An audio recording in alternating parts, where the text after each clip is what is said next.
"Daddy, we can't go back home."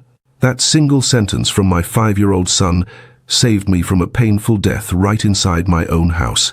I never imagined that the woman I shared my bed with, the person I swore to cherish for the rest of my life, could concoct a plan so cruel that it made my blood run cold when I found out. Hello, I'm Robert, and I'm 71 years old. The story I'm about to tell you today is proof that sometimes your greatest enemy is lying right next to you, and the hero who saves you is an innocent child. If you're listening from anywhere in the world, please leave a comment and subscribe, because some truths need to be shared, even if they shake your faith to its core. Some stories, no matter how painful, simply must be told.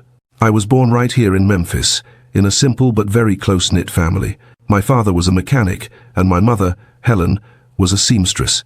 I grew up watching my parents work hard, but always with so much love for each other. That molded my view of marriage, commitment, companionship, and trust. I believed that marriage was sacred, that when you swore in church it was for life, for better or for worse. That innocent belief almost cost me my life. Since I was little, I liked to talk, to meet new people. As a teenager, I already helped my dad at the shop and realized I had a knack for negotiating, for convincing people. My mum always said, "Robert, you have the gift of gab, my son. You'll go far in life."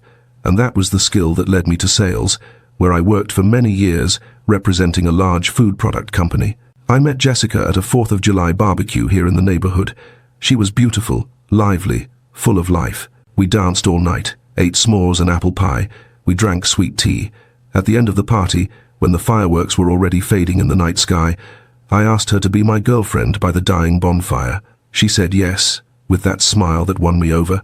I never suspected that years later, that same face would hide the coldest heart I ever knew. We dated for about 3 years before getting married. Jessica lived with her parents and her sister Nancy in a neighborhood close to mine.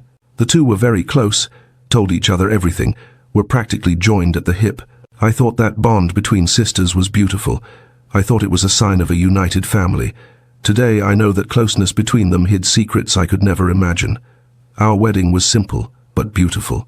We did it at the neighborhood church, with the whole family present. My mum cried with emotion when she saw me at the altar waiting for the bride. My dad squeezed my hand tight and said, "Take good care of her, son. A good woman is a blessing from God." I believed that with all my heart. I said my vows with sincerity, looking into Jessica's eyes, promising eternal love. She promised too, but her words, I realized later, were just empty words. We rented a small house right there in Memphis. I worked a lot, traveled a lot around the region, making deals, visiting clients. Jessica stayed home taking care of the house. In the beginning, everything seemed perfect. I arrived tired from trips and found the house tidy, hot food, a smiling wife. On Sundays, we went to my mum's house to eat that delicious pot roast that only she knew how to make. Or we prepared a BBQ in the backyard with the neighbors. It was a simple life, but I was happy. When Jessica got pregnant, it was the greatest joy of my life. I always wanted to be a father. I always dreamed of having a big family, full of laughter and love. During the pregnancy, I doted on her completely. I did everything she wanted. I ran out in the middle of the night for pickles, for ice cream, for everything she craved. My mom laughed and said, "Robert, you're more pregnant than Jessica," but I didn't care. I wanted her and our baby to feel loved, protected. When Caleb was born, I held that little baby in my arms and cried. I cried with joy, gratitude, love. I looked at Jessica in the hospital bed and said, "Thank you for giving me this gift." She smiled, tired, but there was something in that smile that didn't reach her eyes. I didn't notice at the time, or I didn't want to. I was so happy, so complete, that I didn't see the signs.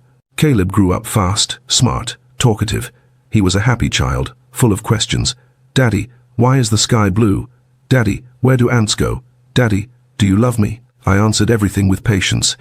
I played with him whenever I was home. On weekends, I took him to fly a kite at the park, to get ice cream in the square. He stuck to me, called me Big Daddy. That boy was my life, my reason for working so hard, for wanting to build a better future. But things at home started to change. Jessica became more distant, colder. When I arrived from trips, she barely greeted me properly. She said she was tired, that taking care of a child was work. I believed her. After all, I spent the day out and she was alone with Caleb. I started helping more at home when I was present, washed dishes, played with the boy so she could rest, but nothing I did seemed enough. The arguments started over silly things. I forgot to buy something at the supermarket or arrived late from a meeting and she exploded, screamed, cried, said I didn't care about the family. I apologized, tried to talk, but she closed up. Slept with her back to me, barely spoke during the day. My mom noticed something was wrong. "Son, is everything okay between you two?" she asked worriedly. I lied. "Yes, Mom, just a phase." But it wasn't a phase, it was the beginning of the end, only I was too blind to see. Jessica started going out more. Said she was going to her sister's house, going shopping, needed to breathe a little. I encouraged it. I thought she needed space, time for herself. "Go ahead, honey. Relax a little," I said. I stayed with Caleb, played, gave him dinner, put him to sleep. When she came back, sometimes late at night, she came perfumed, dressed up, with a sparkle in her eyes that I hadn't seen in ages. I thought, good thing she's better. I never imagined that sparkle wasn't for me. One day, she asked me to sign some papers, said it was life insurance, that if something happened to me, she and Caleb would be protected. We never know, right, honey? You travel so much by car, dangerous roads? It made sense. I signed without thinking twice. It was $800,000 in coverage, a fortune. Enough for her to live well for the rest of her life, enough to make it worth killing me. It's chilling to think that while Robert saw a safety net for his family, Jessica saw a price tag on his head. Money has a way of revealing someone's true colors, doesn't it? But you won't believe how little she actually valued his life in the end. It was around this time that Caleb started talking about an uncle who visited the house. "Mommy," the big uncle came again. He commented innocently. I asked, "What uncle, son?" Jessica quickly explained, "Oh, it's Nancy's cousin. He stops by sometimes." I accepted the explanation. Why would I doubt? I trusted her blindly, completely. That trust almost cost me my life. I know what you're thinking right now. You're asking, "Robert, how could you be so blind? How did you not see a stranger walking into your own home?" The truth is painful, my friends. A man in love doesn't look for cracks in the foundation. I was too busy building a life for us to notice she was tearing it down behind my back. Have you ever loved someone so much you ignored the red flags? The months passed, and I continued working, traveling, trusting. Jessica seemed increasingly distant, but I attributed it to tiredness, routine, the normal difficulties of any marriage. My mum always said that marriage has ups and downs, that the important thing is not to give up. I wasn't going to give up. I had made a vow. I had a son. I had a family. I was going to fight for it until the end. But there are signs we ignore because we don't want to see the truth. Jessica started dressing up more, worrying about her appearance in a different way. Bought new clothes, changed her haircut, started going to the gym. When I complimented her, she gave a weak smile and changed the subject. "It's to feel better," she said. I thought it was great she was taking care of her self-esteem. It never crossed my mind she was dressing up for another man. Caleb, with his 5 years, continued to be my joy. When I got home, he ran to the door, shouting, "Big Daddy, you're home," and jumped into my lap. We played with Hot Wheels, with Play-Doh. I told stories to him before bed. He was attached to me in a way that melted my heart. "Daddy, when I grow up, I want to be just like you," he said with those shining eyes. I kissed his forehead and promised, "I will always be here for you, my son." But Caleb was seeing things a child shouldn't see. He mentioned the big uncle more frequently. "Mummy, hug the uncle," he said once. While we were putting together a puzzle, my heart tightened, but I pushed the bad thought away. "It's Aunt Nancy's cousin, right, son? Normal to hug a relative." He stayed quiet with that confused look of a child who knows something is wrong but can't explain it. I changed the subject quickly. I didn't want to plant doubts in the boy's head.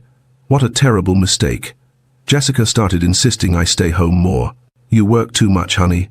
Take a day to rest," she insisted. This was strange, because before she complained I stayed home too much on my days off, but I interpreted it as a positive sign, as if she wanted me close. "See? She still cares," I thought, relieved. Poor idiot that I was. She didn't want me close. She wanted me home alone, vulnerable. Her sister, Nancy, started showing up more too. They came together, stayed whispering in the kitchen, stopped talking when I entered. "Girl talk," they said, laughing. I respected it. I thought it was natural for sisters to have their secrets, their private conversations. I never imagined those whispers were about how to kill me and keep my money. One day, coming back earlier from a meeting that was cancelled, I arrived home and found Jessica on the phone. She got scared when she saw me, hung up quickly. "Who was it?" I asked. "Nobody. Just a telemarketer," she answered nervously. But I had heard a piece of the conversation. She said something about when he leaves, and we solve it. I felt a pit in my stomach, but again I pushed the suspicion under the rug. Must be some surprise, some gift she's planning. I thought how naive I was. Caleb started having nightmares, woke up in the middle of the night crying, saying he dreamt I had gone away and didn't come back. I calmed him down, said Daddy was never going away, that I would always be there. "Promise, Daddy?" he asked, grabbing my hand tight. "I promise, my son, I promise." Today I know those nightmares weren't just dreams. It was a child processing what he was hearing, what he was feeling in the environment. It was the unconscious fear of losing his father. Jessica suggested we take a family trip. "Let's go to the beach to relax a little," she said. I was happy. I thought it was an effort to reconnect, to save our marriage. We started planning, but suddenly she changed her mind. "Better I go alone to visit my mum first.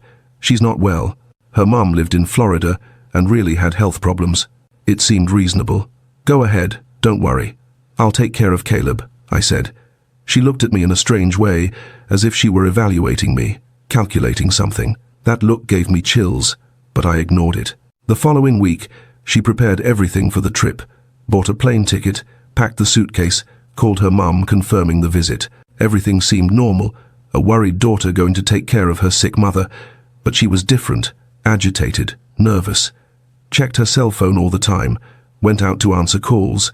"Is everything okay?" I asked. "Just worried about Mom," she answered. Another lie I swallowed without questioning. 2 days before the trip, Jessica did a strange thing, prepared a huge meatloaf and left it in the fridge. "It's for the day I travel. You just heat it up and eat." I made it with all my love. I thought that was a gesture of love, of care. "Thanks, honey. You are a great wife," I said, and kissed her forehead. She looked away, couldn't face me. Now I understand why. That meatloaf was full of sleeping pills. It was the bait of the trap that was going to kill me. Using a favorite meal as a weapon is a special kind of betrayal, turning a gesture of love into a death sentence. It makes you wonder how long she had been wearing that mask of affection. But the trap was set, and Robert was walking right into it without a clue. On the eve of the trip, Jessica was strange and restless, stayed up late on the phone, locked in the bedroom. I heard her say something like, "It's all set," and "Tomorrow afternoon." When she came out of the room, I asked, "Who were you talking to?" She answered sharply, "With my sister. About my mom. Why so much interest?" Her tone hurt me, but I didn't fight back. I was already tired of the fights, the heavy atmosphere at home. I just wanted peace. Caleb was more attached to me than ever, didn't want me to leave his side. At bedtime he held my hand and said, "Daddy, I love you very, very, very much." Repeated the very about 10 times. I laughed emotionally, hugged him tight. "I love you too, my son, more than anything in this world." He kept looking at me seriously and whispered, "So you won't go away, right?" My heart tightened. "Never, my love. Daddy will always be here." How was I to know that the next day, if it weren't for him, I really would have gone away forever? Jessica barely slept that night. I felt her moving in bed restlessly. In the middle of the night I heard her crying softly in the bathroom. I knocked on the door. "Is everything okay?" She cleared her throat. "I'm just nervous about Mom's situation." I opened the door, tried to hug her, but she pulled away. "Leave it. I need to sleep. The flight is early," and went back to bed with her back to me. I stood there, confused, hurt. Was she crying from remorse, from guilt for what she was about to do, or from fear of getting caught? I'll never know. On the morning of the trip, the house was tense. Jessica ate breakfast in silence, checked her suitcase 3 times, looked at the clock repeatedly. Caleb was quiet, playing alone in the living room without his usual joy. I tried to lighten the mood. "When Mommy comes back, we'll all go to a pizza place together. How about that?" Caleb didn't answer, just looked at me with those sad eyes. Jessica pretended not to hear. The time came to go to the airport. I put her suitcase in the car, adjusted Caleb in the car seat in the back. Jessica got in the car and stayed silent the whole way, looking out the window. I tried to make conversation. "When your mom gets better, we can take her for a walk here in Memphis." She just grunted. The silence was heavy, suffocating. When we arrived at Memphis International Airport, Jessica got out of the car fast. I took her suitcase, carried it to the counter. She checked in mechanically without emotion. When it was time to say goodbye, she bent down and kissed Caleb's forehead. "Mommy will be back soon, son. You stay with Daddy and behave." The way she said that was cold, distant. It wasn't the way a mother who will miss her son speaks. Then she looked at me, gave me a quick hug, without squeezing, without feeling. "See you later, Robert." Didn't say I love you. Didn't say take care of our son. Nothing. Just see you later, as if it were any ordinary goodbye. But for her, it was a final goodbye. She was sure she would never see me again. That afternoon, when she was on the plane, on the way to Florida, I would be being murdered in my own house. She walked through the boarding gate without looking back. Not one last look at her son, at her husband, nothing. Disappeared down the hallway with the suitcase, with the plans, with the coldness in her heart. I stood there, with a strange sensation in my chest. Something was wrong, very wrong, but I didn't know what. It was when I went back to the car and looked at Caleb in the back seat that everything started to reveal itself. He was pale, quiet, with his little eyes full of tears. "What is it, son?" I asked worriedly. He didn't answer, just shook his head. I started the car and began driving back home, to the house where a killer was already waiting for me. I hit the highway back to Memphis, with a tightness in my chest I couldn't explain. Traffic was light. The sun was shining bright that afternoon, but inside the car the atmosphere was heavy. I looked in the rearview mirror and saw Caleb with his head down, fiddling with his fingers, in that nervous way children do when they have something to say but don't know how. "Son, what's happening? You're so quiet today?" I tried to sound calm, but my voice came out tense. He raised his eyes to me in the rearview mirror, those brown eyes full of fear, and my heart started beating faster. Something was very wrong. I continued driving, but couldn't concentrate on the road. My mind went back to Jessica, to the cold way she said goodbye, to the emotionless hug, to weeks of strange behavior. The pieces were all scattered there, but I still couldn't put the puzzle together. It was when I felt a small hand touch my arm. I looked to the side and Caleb had leaned forward from the back seat, stretching his little arm to reach me. "Daddy," he said with his voice trembling. "Daddy, we can't go back home." For a second I thought I had heard wrong. I gave a nervous laugh. "What do you mean, my son? We need to go back home. That's where we live." I tried to make that sound like a child's game, some childish imagination, but the expression on his face wasn't a game. "No, Daddy, we can't." He squeezed my arm hard, with desperation. "Mummy." Mummy said something bad was going to happen. I felt a chill run down my spine. My hand on the steering wheel started to tremble. "Caleb, what bad thing? What are you talking about?" My voice came out louder than I wanted, and I saw the fear increase in his eyes. I took a deep breath, trying to calm myself. "Calm down. Daddy isn't mad. Just tell me exactly what happened." The car behind honked because I had slowed down without noticing. I looked around, saw a rest stop just ahead. "Just wait a second, son." I pulled the car over right there, turned off the engine, and turned completely to the back seat. My hands were sweating cold. Caleb was crying now, tears running down his cheek. "I heard Mommy on the phone, Daddy. She was talking to a man." He sniffled, wiped his nose on his shirt sleeve. She said that when she was on the plane, the man was going to do a thing. My heart was racing. I got out of the car, opened the back door and sat next to him on the seat. I took that small body and put him on my lap. "What thing, my love? What thing did Mommy say the man was going to do?" My voice was trembling as much as his. He snuggled into my chest, crying harder now. "She said you were going to sleep and not wake up anymore, Daddy." The words came out in a muffled whisper. "She said you were going to sleep forever." They say children have an intuition for danger, and in this moment, little Caleb became the only barrier between his father and a tragic end. It's terrifying to realize how close Robert was to driving into an ambush. Stay tuned, because what Robert confirms next is every homeowner's worst nightmare. The world stopped. I swear I felt the world stop in that moment. My blood froze in my veins. Sleep forever. A 5-year-old child doesn't understand euphemisms, doesn't understand subtexts, but understands what death is, understands what sleeping forever is. "Son," my voice failed. I hugged him tighter, trying to process what I was hearing. "Son, are you sure about what you heard? Maybe you didn't understand right." "I understood, Daddy." He pulled away a little to look me in the eyes, desperate to make me believe him. I was playing in the hallway, Mommy was in the room, talking on the phone. She told the man, "When I board, you go there. Robert will be alone at home." She said your name, Daddy. She said you were going to eat the food from the fridge and were going to sleep. And then the man was going to do something. Some might say it's impossible for a 5-year-old to understand and remember such a wicked plan. But folks, I believe that when danger is close, children have a sixth sense. Or maybe, just maybe, God opened his little ears at that exact moment to save his daddy. Angels don't always have wings. Sometimes they have little brown eyes and a trembling voice. The meatloaf she made with all her love. My God in heaven, my stomach turned. I lifted Caleb from my lap quickly, put him sitting on the seat, opened the car door and vomited right there on the grass of the rest stop. I opened the car door and dry heaved onto the grass until there was nothing left. But the sickness in my soul wouldn't go away. It wasn't just fear of death. It was the annihilation of my past. Every memory I held sacred, our wedding vows, the way she held my hand during Caleb's birth, the Sunday roasts suddenly turned into ashes. I realized I had been sleeping next to a stranger for years. The woman I worshipped didn't exist. She was a mask worn by a monster who watched me sleep and calculated how much my life was worth. I looked at my shaking hands and felt a profound, crushing shame. How could I have been so blind?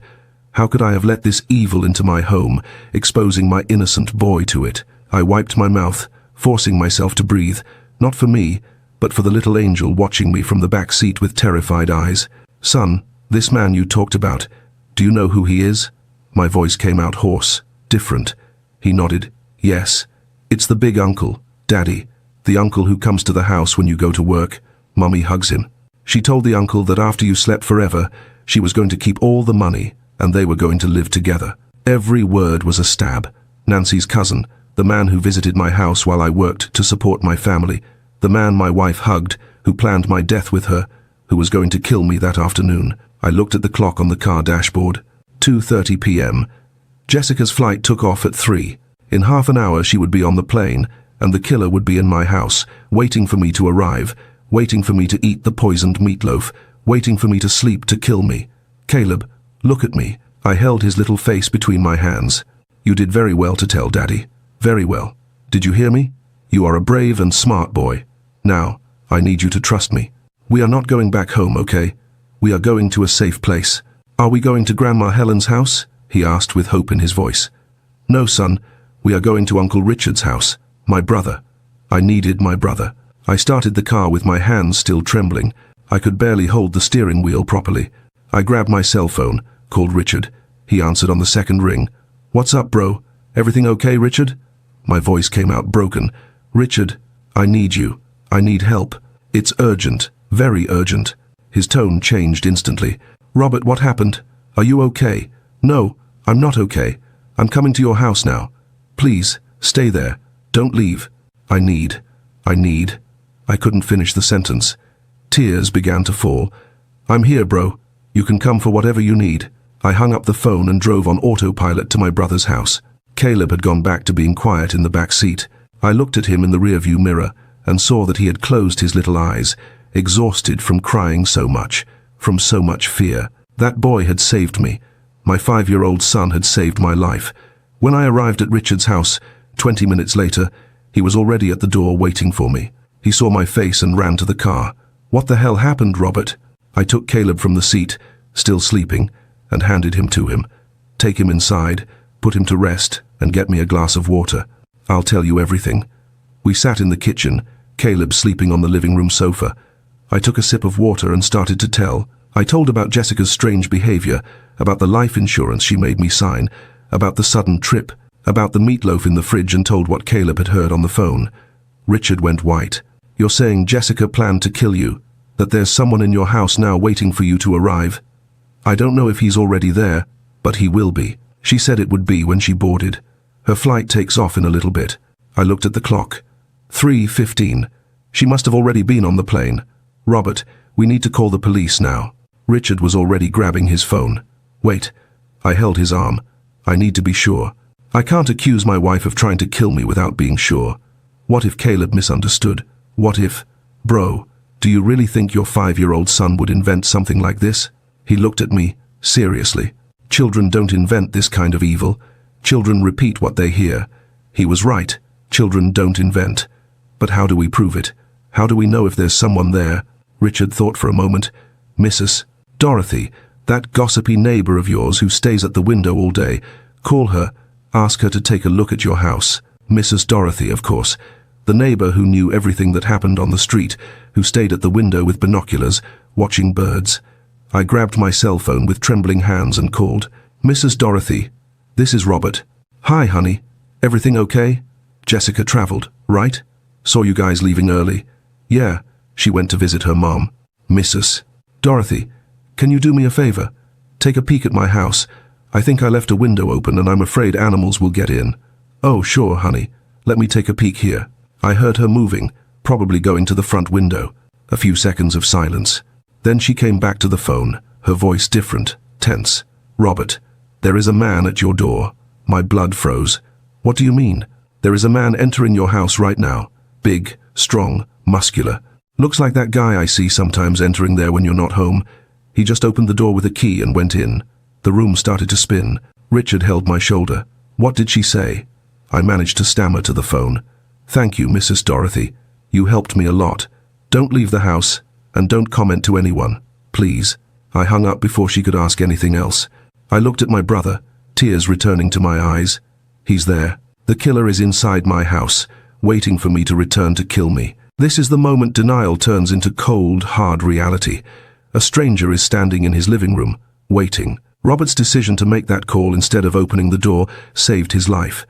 But the danger isn't over yet. Let's see how the police handle a killer who thinks his plan is perfect. Richard stood up from the chair so fast it almost fell. Call the police. Now. Now he was shouting as desperate as I was, but my hands were shaking so much I could barely hold the cell phone. Give it here. Richard took the phone from my hand. You're in shock, bro. Let me do this. But before calling, he stopped. Thought better. Wait. I have a friend who's a detective. We went to school together as kids. If I call 911, it will take time. They'll ask 1,000 questions. I'll call him directly. He dialed a number from his contacts. Every second that passed seemed like an eternity. Finally, someone answered. Wayne, it's me, Richard. I need you urgent, very urgent. It's life or death. Literally. He paused, listening. No, I can't talk over the phone. I need you to come here to my house, or we meet at the station. It's about an attempted homicide that is going to happen now, today, in the next few hours. Another pause. I could hear the voice on the other side, tense, asking questions. My brother. Someone wants to kill my brother. The guy is inside his house right now waiting for him to arrive. I'll explain everything in person, but it needs to be now. Richard hung up and looked at me. He told us to go to the station in an hour. There will be a team waiting. But Robert, he said something important. We cannot go back near your house. We cannot do anything that alerts the guy who is there. That we know. We have to catch him in the act with the evidence. Catch in the act, evidence. The words echoed in my head, but didn't make sense. I was in shock, completely in shock. My wife had put a killer inside my house.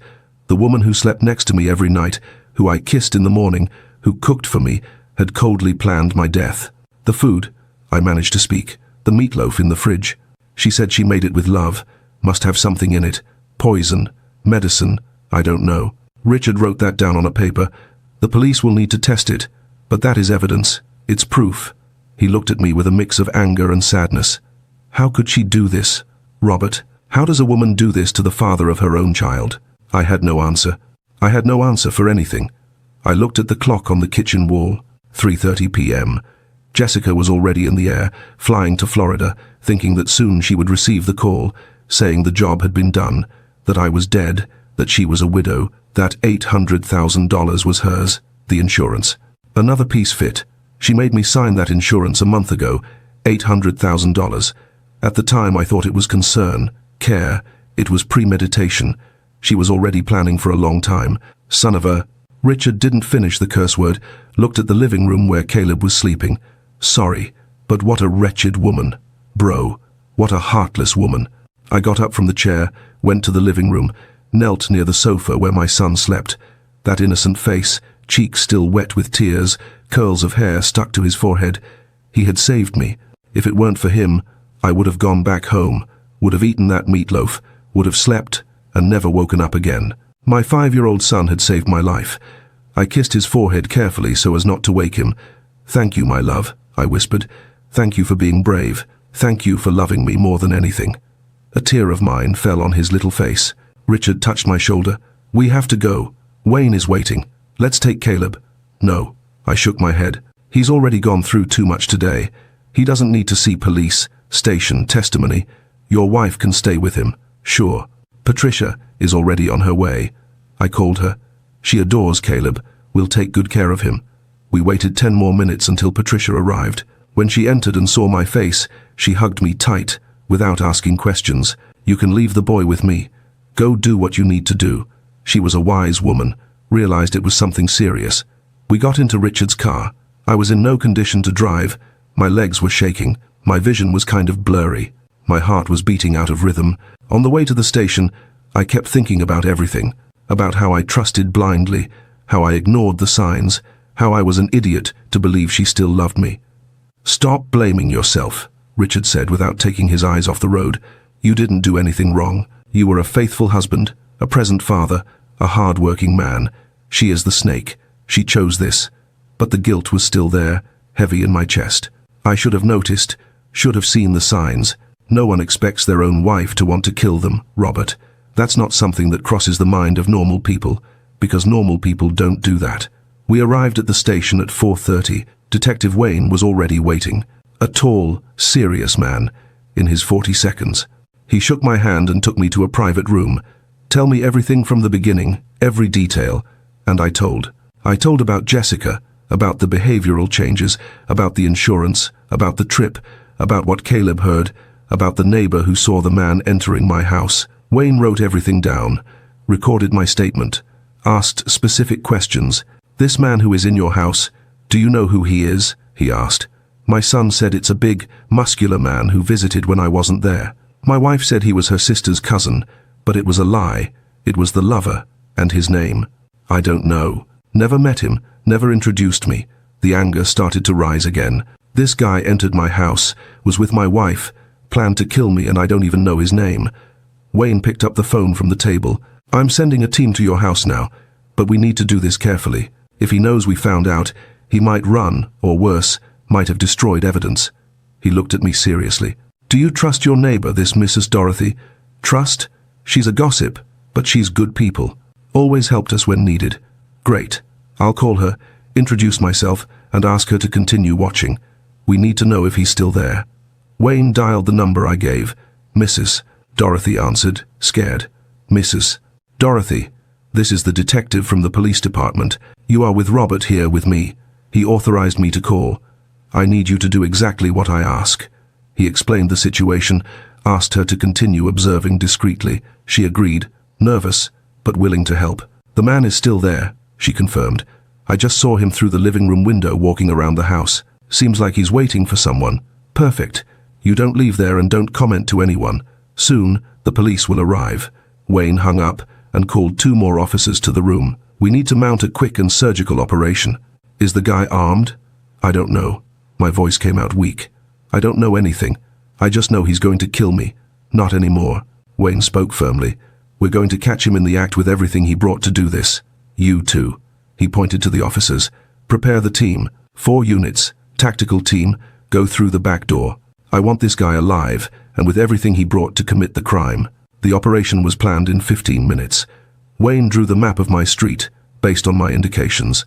"There's an alley that leads to the back of the houses. You can enter without being seen from the street," he marked on the paper. "The team enters here, surrounds the house and invades from the back. Fast, efficient, without giving him time to react."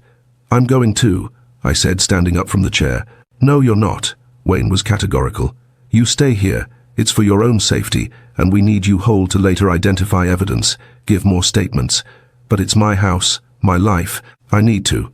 You need to stay alive to take care of your son." Richard held my arm.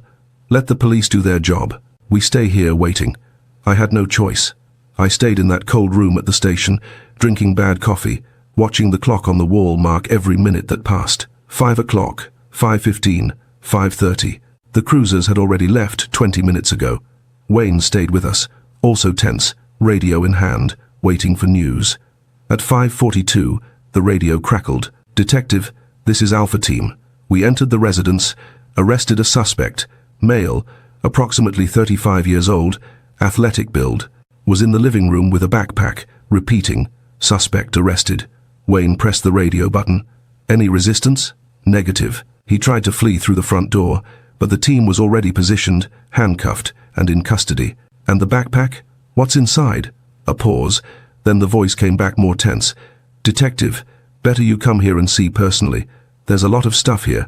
A lot of stuff." Wayne looked at me. "Let's go." 20 minutes later, I was at the door of my house. My house, the place where I lived, where I raised my son, where I thought I was safe. There were 4 cruisers on the street, lights flashing, neighbors all in the windows and sidewalks. Mrs. Dorothy was at her door, arms crossed, waving at me. I entered the living room, saw him for the first time, the man who was going to kill me. Tall, muscular, short hair, tattoos on his arms, handcuffed, sitting on my sofa, head down, didn't even look at me when I entered. I walked into the living room, the sanctuary where I had played with my son, and there he was. He looked so ordinary. Just a man in a t-shirt. He wasn't a master criminal. He was just a greedy, weak man who wanted a shortcut to a fortune. Looking at him, handcuffed on my sofa, I didn't feel the rage I expected. I felt a hollow pity. This was what my life was worth to Jessica? This stranger? It made the betrayal feel even cheaper, even more dirty.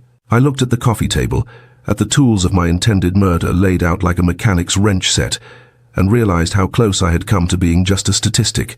A body found cold on a Tuesday afternoon. An officer was photographing the contents, and what I saw made my stomach turn again. A syringe, ampoules of some substance, rope, silver duct tape, latex gloves, and an envelope with money. $5,000, the officer said, showing the envelope. It was in his pocket. Besides this here, he pointed to the syringe. Insulin. High dose, enough to simulate a heart attack in someone who isn't diabetic. Seeing the tools of the trade laid out on a coffee table makes the intent so much more horrifyingly real. It wasn't a crime of passion. It was a cold, calculated execution kit. But wait until you hear the voicemail that sealed Jessica's fate. It's pure ice. I looked at the man on the sofa. "Why?" My voice came out in a scream. "Why were you going to do this? You don't even know me." He raised his head for the first time. In his eyes I didn't see remorse. I saw anger. Anger at getting caught? She said you would be sleeping, that it would be quick, painless, just a prick, and it was all over. He spat the words. She promised $100,000 from the insurance. $100,000 for a 5-minute job. Looking at those cheap tools, a roll of duct tape, a needle, some gloves, I felt a cold chill run through my bones. That was the price of my life. Just a few items from a hardware store. It makes you realize how little we truly matter to people who have lost their souls to money. Wayne approached. "Who is she?" "Jessica, my girlfriend." He spoke her name with bitterness. At least that's what I thought she was. Girlfriend. The word echoed in the room like a shot. That man sitting on my sofa, handcuffed, thought he was my wife's boyfriend. "Girlfriend?" I managed to repeat incredulously. "You know she's married, right? That she has a son who lives here with me." He looked at me with a mix of hatred and confusion. "She said she was going to separate, that you were a miserable man who beat her, that she was just waiting for the right time to leave." Every word that came out of his mouth was like a stab. "Said you had a fat life insurance, and that if you died, she would get rich and we could live together." I beat her? I beat her? I felt the rage rise up my throat. Richard held me by the arm, feeling I was going to lunge at the guy. "Calm down, bro, calm down. Let him talk. Let him bury himself." Wayne pulled a chair and sat in front of the man. "Full name?" "Jason Miller." "Profession?" "Personal trainer," he answered mechanically, without emotion. "How long have you known Jessica?" Jason hesitated, then spoke quietly. "A year. She started training at the gym where I work. We got close." "Got close?" Wayne repeated with sarcasm.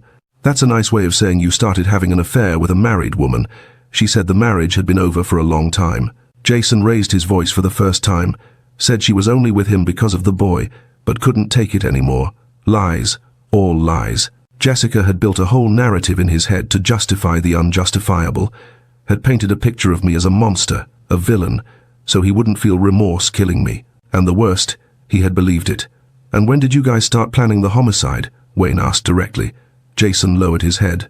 The weight of the word homicide finally seemed to fall on him. It wasn't just a quick prick anymore. It was premeditated murder. About 3 weeks ago, she said she had managed to make him sign a high insurance, that it was the chance for us to be together for real, with money to start a new life, far from here. 3 weeks. She had planned this for 3 weeks. While I came home tired from work, while I played with my son, while I slept beside her, she was planning my death. Every detail, every step. Tell me the plan from the beginning. Wayne had taken a recorder out of his pocket, put it on the table, and don't omit anything. The more you collaborate, the better for you in court. Jason took a deep breath and started talking, and what I heard was the coldest, most calculated, cruelest thing I ever heard in my life. Jessica said she was going to travel to visit her sick mom. It was a lie. Her mom is fine. She was going to Florida to stay at her sister's house, Nancy, to have an alibi. Would be far away when everything happened. He paused. She prepared a meatloaf with sleeping pills. Said he always ate what she left in the fridge. The idea was for him to eat lunch, sleep deeply, and then I would enter. How were you going to enter? Wayne asked. She gave me a copy of the key 2 weeks ago. Tested it the other day when he wasn't there. Entered calmly. Left. No one saw. No one saw. Because people aren't expecting a killer to enter the neighbor's house in the middle of the day. The copy of the key. She had planned even that detail. And after you entered, I would wait for him to be sleeping deeply because of the medicine. Then I would apply the insulin. He nodded towards the syringe on the table. Jessica researched everything on the internet. Insulin in excess causes a sudden drop in blood sugar. Can look like a heart attack, stroke. She said the coroner wouldn't suspect because his body would react as if it were natural death. You see how arrogance makes criminals stupid? They thought they were geniuses, but mixing sleeping pills with a fake heart attack, that would have shown up in the autopsy in a heartbeat. But they were so blinded by greed, so desperate for that $800,000, that they didn't care about being smart. They just wanted me gone. My God. She had researched, had studied how to kill me in the most efficient, most discreet way, had transformed my murder into a project, a task to be executed, and after the insulin, I would leave through the back door, through the alley, leave the house locked. When someone found the body, they would think he had gotten sick alone. Jason swallowed hard. Jessica was going to come back the next day, was going to discover the dead husband, was going to cry, make a scene, call an ambulance, tragic widow. And the money? $5,000 now before the service. $100,000 when the insurance came out. He looked at his own handcuffed hands. Seemed easy, seemed fast. She made it seem like I would be doing her a favor, freeing her from a bad marriage. You were going to kill an innocent man for $100,000, Wayne said, every word heavily. A father, a man who never did anything to you. I know, Jason shouted suddenly, tears starting to fall. I know it's horrible. I know I'm a monster. But she convinced me, said he was violent, that he beat her, that she was afraid of him. Showed even a bruise on her arm that she said was his. Now I know she must have done it herself just to manipulate me. Manipulation. Jessica was a master at that. Had manipulated me to sign the insurance. Had manipulated Jason to kill me. Had manipulated everyone around her. And it almost worked. An officer came from the kitchen with a plastic evidence bag. Detective, we tested the meatloaf in the fridge with the rapid kit. Positive for benzodiazepine. High dosage, enough to make someone sleep for hours. There was the physical proof. The food she had made with love was the bait of the trap. If I had eaten it, I would be sleeping now, and Jason would have applied the injection, and I would never have woken up. My legs failed. I had to sit on the kitchen chair before falling. Richard came quickly, supported me. Breathe, bro, breathe. You're alive. You're okay. But I wasn't okay. I was destroyed. Discovering your wife wants you dead is one thing. Discovering the sordid details of how she planned it is another completely different thing. Every revelation was another layer of betrayal, of coldness, of pure evil. Wayne was on the phone. Now I need to speak with the FBI or airport police. It's urgent. Arrest warrant. Jacksonville Airport. He covered the mouthpiece and asked me what flight she took. What airline? I grabbed my cell phone with trembling hands and opened the old messages. Found where she had sent me the flight data. Southwest. Flight 4638. Estimated arrival in Jacksonville at 6:10 p.m. Wayne passed the information. She must be disembarking now, or already disembarked. Full name, Jessica Maria Davis. I need them to arrest her at the airport before she leaves there. Suspect of attempted qualified homicide, triple qualified, vile motive, cruel means, and resource that hindered the victim's defense. The technical words floated in my mind, but the meaning was simple. She was going to get many years in jail if convicted. Would they be able to prove it? Wouldn't she invent some excuse, some story? The sister, I remembered suddenly. Nancy, she knew. Jason said Jessica was going to stay at her house. She's involved in this. Address? Wayne was already on the phone again. I don't know exactly. I know it's in Jacksonville, Florida, but I don't know the street. Jason spoke for the first time without being asked. Palm Street, 428, Jacksonville, apartment 302. That was where she was going. Nancy helped plan everything. Everything was set for Jessica to stay there while I did the job, and then she would return to Memphis as an innocent widow. Wayne was barking orders into the phone, coordinating raids in 2 different states, but his voice sounded distant, like I was underwater. I wasn't listening to the legal jargon. My mind was stuck on one image: my sister-in-law Nancy, the woman I had treated like a sister, who had sat at my table and laughed at my jokes, all while knowing exactly when and how I would die. It wasn't just a betrayal by a wife, it was a slaughter by a family. I felt naked, exposed, realized that while I was playing happy families, they were playing God with my life. We're going to catch all of them, Robert. Everyone involved will answer for this. I felt a hand on my shoulder. It was Richard. Come on, let's get out of here. You don't need to keep looking at this bastard, nor at this house right now. Let's go back to the station, have a coffee and breathe. But before leaving, I needed to do one thing. I approached Jason, who was still sitting on the sofa with his head down. Look at me, I ordered. He raised red eyes full of tears. You almost left my son an orphan, my 5-year-old son. You were going to kill his father for money. And do you know what saved my life? It was him. My boy heard her conversation on the phone and warned me. A 5-year-old child was smarter than you two together. Jason widened his eyes. The boy heard everything and told me. And that's why I didn't eat that poisoned meatloaf. That's why I wasn't here sleeping when you arrived. I bent down to be at his face level. You failed, and you will pay for it, for the rest of your miserable life. We left the house. The neighbors all wanted to know what had happened. Mrs. Dorothy came to me, hugged me tight.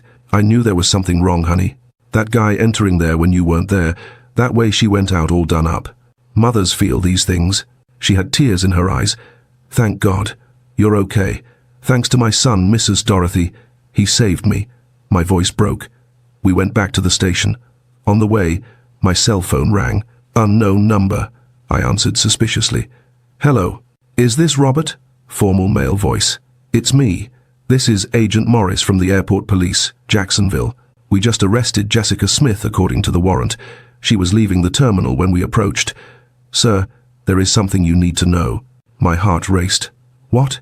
She had just made a call to the number of Jason Miller, the suspect who was arrested at your residence.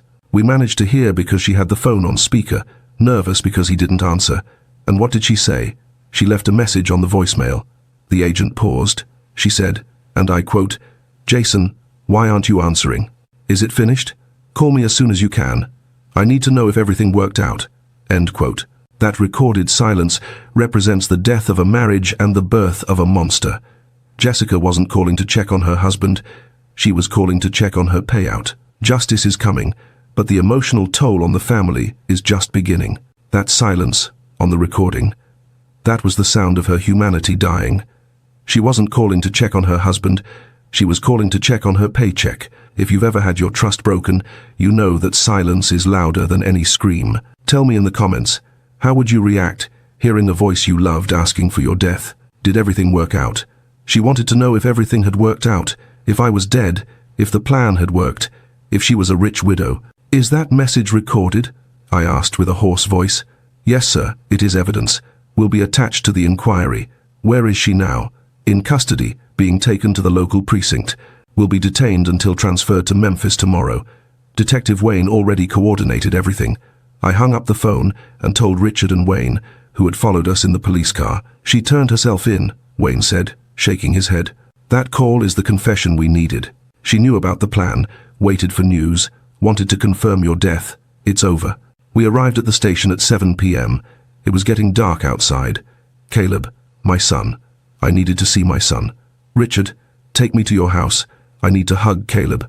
I need to see that he's okay. 15 minutes later, I was hugging my boy. He had woken up and was eating a sandwich that Patricia had made, watching cartoons on TV. When he saw me, he ran to me. "Daddy, are you okay? You didn't sleep forever?"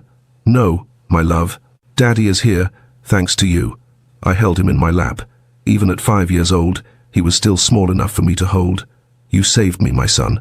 You saved Daddy's life. Is Mommy in jail?" he asked, those innocent little eyes staring at me. The question caught me off guard. Did he know? Of course he knew. He had heard everything on the phone, had understood that his mother planned something bad. "Yes, son. Mommy did something very wrong and now she's in jail. Is she bad?" Tears started to form in his little eyes. "She lost her way, son. Made bad choices. But you didn't do anything wrong. You were brave. You were smart. You did the right thing." I hugged him tighter. "And Daddy will take care of you always, always."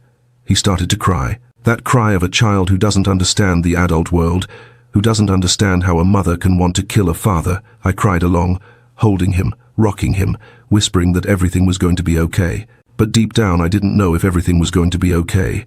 My life had turned upside down in a matter of hours. My wife was a killer. My marriage was a lie. My house wasn't safe anymore, and my son was going to carry this scar for the rest of his life. Wayne called later that night. Nancy was also arrested, confessed everything without even needing much pressure, said her sister had asked for help, that she thought it was a joke at first, but when she saw it was serious, she was already too involved to get out, that she was afraid of Jessica. Another piece of the puzzle, the cowardly sister who let herself be dragged by the evil plan. Will she answer too? Yes, complicity at minimum. Could get about 5 to 8 years. I hung up the phone and looked at Caleb sleeping on the sofa at his uncle's house, exhausted from crying so much. My boy, my 5-year-old angel who had saved me. If it weren't for him, none of this would have been discovered. Jason would have killed me. Jessica would have returned as a tearful widow, would have kept the insurance money, and no one would ever know the truth. But a child heard. A child paid attention. A child had the courage to tell his father even with fear. And that changed everything. The following months were a blur of lawyers, hearings, depositions. I had to tell the story 1,000 times to the DA, to the judge, to social workers. Every time I repeated it, the pain came back fresh, as if it had happened yesterday. But I endured for me, for Caleb, for the justice that needed to be done. Jessica was transferred to Memphis 3 days after the arrest. I saw her for the first time at the custody hearing, entered the room handcuffed in a jail uniform, hair tied back, no makeup. Our eyes met for a second. I expected to see remorse, guilt, something. But what I saw was anger. Anger at having been caught. Not at having planned to kill me, but at having failed. Her lawyer tried to argue that she suffered domestic violence, that it was preventive self-defense. Lies upon lies. The district attorney destroyed that version, presented medical reports, showing I had never hurt her, presented statements from neighbors, saying our marriage was peaceful, that they never heard fights or screams, presented her message at the airport, asking if everything had worked out. Jason collaborated with justice, turned over everything, the conversations on his cell phone with Jessica, the emails exchanged, even recordings of calls where she explained the plan. The DA presented an audio where she said cold as ice. Has to look natural, no one can suspect. You enter, apply the insulin while he sleeps, and leave. Simple as that. Simple as that. Killing the father of her own son was simple as that for her. The forensics on the meatloaf confirmed an absurd dosage of medicine, enough to make an adult man sleep for more than 12 hours, enough to leave me completely vulnerable to the killer waiting in the living room. The insulin seized with Jason was a lethal dose for a non-diabetic. Everything matched. Everything fit perfectly. The trial happened almost a year later. The prosecution asked for maximum sentence for Jessica and for Jason. Nancy made a plea bargain, gave all the details of the planning in exchange for a lighter sentence. It was she who told that Jessica had more than one lover, that Jason was just one of the guys she saw. There was another one too, a married businessman she had met at a party.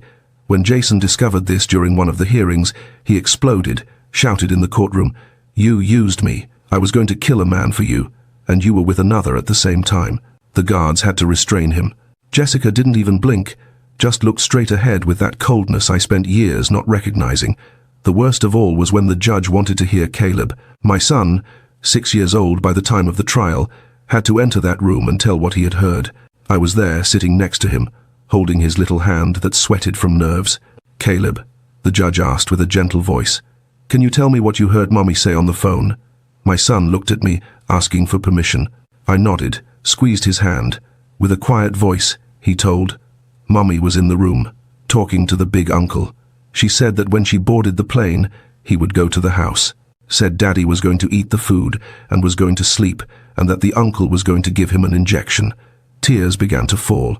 She said Daddy was going to sleep forever and never wake up again. The judge cleared his own throat, visibly moved. "And what did you feel when you heard that?" "I was very scared. I didn't want Daddy to sleep forever. I love my daddy." Caleb looked at me crying. I didn't want to lose him. The room went silent. Even the defense lawyers seemed touched. I looked at Jessica, and for the first time I saw her cry. But they weren't tears of remorse. They were tears of anger, of frustration. She had lost everything and knew it.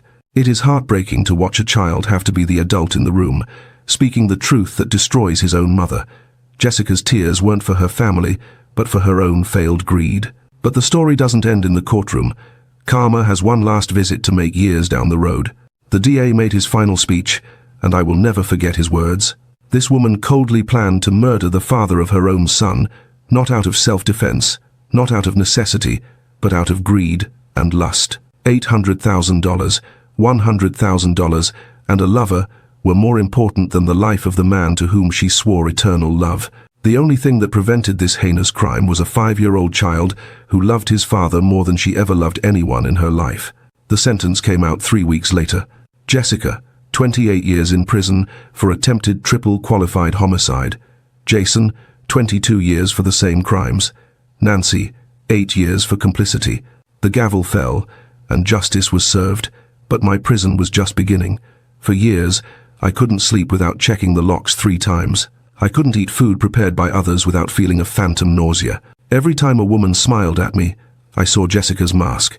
I saw the hidden calculation behind the affection. I became a ghost in my own life, functioning for Caleb but dead inside. The silence in the new house was deafening. I would sit in the dark, replaying every conversation, every moment of the last 5 years, dissecting them for lies I had missed. The shame was a heavy coat I couldn't take off, the shame of a man who couldn't protect his castle from the enemy within. It took a decade, a lot of prayer, and the unwavering love of my mother to teach me how to breathe again. I had to learn that her evil did not define my worth. I had to forgive myself for loving the wrong person so I could eventually love the right ones. When the judge read the sentence, Jessica didn't react, continued with that face of cold stone, distant. Jason collapsed, cried, asked for forgiveness, said he had been manipulated. Too late. His choices had consequences, and he was going to pay for them behind bars. I left that court with my son by the hand and my mother on the other side. Mrs. Helen had accompanied everything, had cried every tear with me, had held the fort when I thought I couldn't take it. "It's over, my son," she said. "Now it's time to rebuild. You and Caleb, you're going to be okay." And that was what we tried to do. I sold that house. Couldn't step there anymore without remembering the day I almost died. Bought a smaller house in a different neighborhood, far from those memories. My mum went to live with us to help me with Caleb while I worked. My son needed therapy, nightmares every night, fear of being alone, fear of losing his father. The psychologist was patient, worked with him little by little, took years until he could sleep the whole night without waking up screaming. Jessica tried contact from jail. Letters, many letters. In the beginning they were full of empty excuses. It was a moment of madness. "Forgive me. I still love you." Then they turned into pleas to see her son. "Let me see my boy just once, just to ask for forgiveness." I burned them all without opening. I wasn't going to expose my son to that woman ever again. With time, the letters stopped. Learned through third parties that Jason never wanted to see her again in jail, that he had discovered all the other affairs she had, all the lies, that he felt like the biggest idiot in the world for having believed her. His family also abandoned him. No one visited, no one sent money. He rotted in jail alone with the guilt. Jessica became even more isolated. Nancy got out of prison after serving her time and disappeared, moved to another city, never spoke to her sister again. The whole family turned their backs. Her parents died of shame, literally. Her father had a heart attack 2 years after the trial. Her mother withered away from sadness and passed away shortly after. No one visited Jessica, No one sent letters. She was completely alone, paying for what she did. Caleb grew up, became a smart, sensitive, strong boy. Chose to be a criminal defense lawyer when he grew up. I want to defend victims, Dad, because I was one, and I know what it's like. Today he has a wife, 3 beautiful children, a good life. Overcame the trauma, but never forgot. How could he? I remarried a few years later with a good, honest woman who loved Caleb as if he were hers. We lived happy times together until she got sick and passed. I became a widower for real this time, but it was different. It was loss by sickness, not by betrayal. It was clean pain, not poisoned. Today I live near Caleb, see my grandkids almost every day. They call me Grandpa Robert and don't know the whole story yet. One day, they will know. One day, their father will tell how his grandfather almost died, how he saved his own father's life at 5 years old. Jessica got out of prison a short time ago, served the full 28 years because she never showed remorse, never had good behavior, came out old, broken, alone. Tried to look for Caleb, knocked on the door of his house one day. My son opened the door, saw that unknown lady in front of him and asked, "Can I help you?" "Caleb, it's me, your mother." He looked at her without any emotion. My mother was Mrs. Helen, who raised me, who loved me, who held me when I had nightmares. You are just the woman who tried to leave me an orphan and closed the door in her face. Jessica today lives in a public nursing home here in Memphis. No one visits, no one calls, no one cares. The son she tried to leave an orphan wants nothing to do with her. There is a poetic justice in ending up exactly where you tried to put someone else, forgotten and alone. Caleb's final decision proves that while you share blood, you don't have to share a life with those who betray you. A powerful reminder that true family is built on love, not just DNA. The money she wanted so much never came. Her lovers abandoned her. She lost everything. Her husband, her son, her freedom, her dignity. She boarded that plane thinking she'd never see me again, leaving behind a killer and a poisoned meatloaf, all for $800,000 and a personal trainer. But she forgot one thing. Our 5-year-old son was listening. Caleb didn't understand the whole plot, but he understood that sleeping forever meant death, and he wasn't going to let that happen. It seems like just yesterday, but my Caleb is now a 5-year-old man. He's a lawyer now, dedicating his life to defending what's right, and he's given me 3 grandchildren as beautiful as a painting. As for me, at 71, every morning when I open my eyes and see the sunlight, I silently thank the Lord that I'm still alive, that I raised that boy into a good man, and that I get to enjoy my time with my grandkids. Jessica's fate, however, was very different. She buried 28 years of her youth within 4 cold prison walls, and now the place she wakes up in every day is a dreary nursing home, old, forgotten, and utterly alone. You see, my friends, children are like blank sheets of paper. They don't know how to make up stories to do evil. They just innocently repeat what they hear and see. Perhaps God arranged it, placing my son in that hallway at that exact fateful moment. That boy was my 5-year-old guardian angel. The day he was born, I swore I would protect him for the rest of his life. But who would have thought that in the end, those little shoulders would be the ones carrying my life? Looking back on the road I've traveled, I've realized one thing. Evil may wear an angelic face, but innocence and truth are always strong enough to tear that mask away. Betrayal is like a deep wound. Even when it heals, it leaves a scar. But never be ashamed of it. Wear that scar like a medal, proof that you were strong enough to survive the storm. To anyone listening to me right now, if you feel desperate amidst the ruins of broken trust, please, don't blame yourself or think you were foolish for loving with all your heart. You aren't wrong. You are just a human being who yearned to be loved. Don't let the darkness of a cruel person extinguish the good light within you. It took me a lifetime to understand this. The opposite of betrayal isn't suspicion, it's gratitude. Gratitude for those who didn't abandon us. Gratitude that the truth came out, and gratitude for a second chance at life. My son's innocence that day didn't just save my body, it saved my soul, keeping me from becoming bitter and hateful like the woman who tried to destroy us. If this story of pain and redemption touched your heart, please give this old man a like to make my day a little brighter.